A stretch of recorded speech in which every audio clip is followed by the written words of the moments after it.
Dubai पर Iran का हमला और यूएई की चुप्पी। सवाल है, आखिर ऐसा क्यों? सोचिए, दुनिया का एक सबसे बिजी एयरपोर्ट अचानक अंधेरे में डूब जाता है।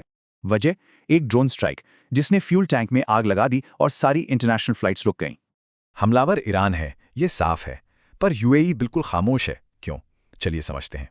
यूएई के रिएक्शन को समझने के लिए पहले ईरान के इरादों को समझना जरूरी है। तो ईरान यूएई को निशाना क्यों बना रहा है? इसके पीछे 3 बड़ी वजह हैं। पहली वजह है अल धफ्रा एयरबेस, यूएई में अमेरिका का एक बड़ा मिलिट्री अड्डा। दूसरा, 2020 का अब्राहम अकॉर्ड्स, मतलब यूएई और इजराइल का गठबंधन जिसे ईरान खतरा मानता है। और तीसरा, दुबई जैसे हब्स पर हमला करके ईरान अमेरिका पर आर्थिक दबाव डालता है। तो ये तो हुई ईरान की बात, पर यूएई जवाबी हमला क्यों नहीं कर रहा? जवाब है एक सोची समझी स्ट्रेटजी। यूएई किसी भी कीमत पर एक बड़े खाड़ी युद्ध से बचना चाहता है, क्योंकि जवाबी कार्रवाई का मतलब हो सकता है बुर्ज खलीफा जैसी जगहों पर ईरान का मिसाइल हमला। यूएई की पूरी इकोनॉमी टूरिज्म, फाइनेंस और एविएशन पर टिकी है, यानी स्थिरता पर।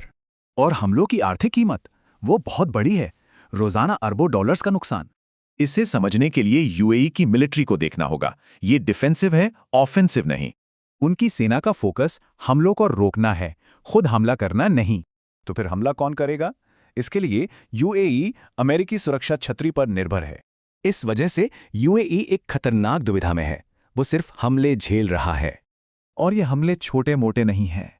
हजारों ड्रोन्स और सैकड़ों मिसाइलें दागी जा चुकी हैं। ज्यादातर हमले तो रोक दिए जाते हैं, लेकिन कुछ कामयाब हो जाते हैं, जिससे काफी नुकसान होता है। तो यूएई एक तरफ इन हमलों और दूसरी तरफ एक बड़े युद्ध के खतरे के बीच फंसा हुआ है। सवाल यह है कि जब अर्थव्यवस्था दांव पर लगी हो, तो यूएई आखिर कब तक चुप रह सकता है?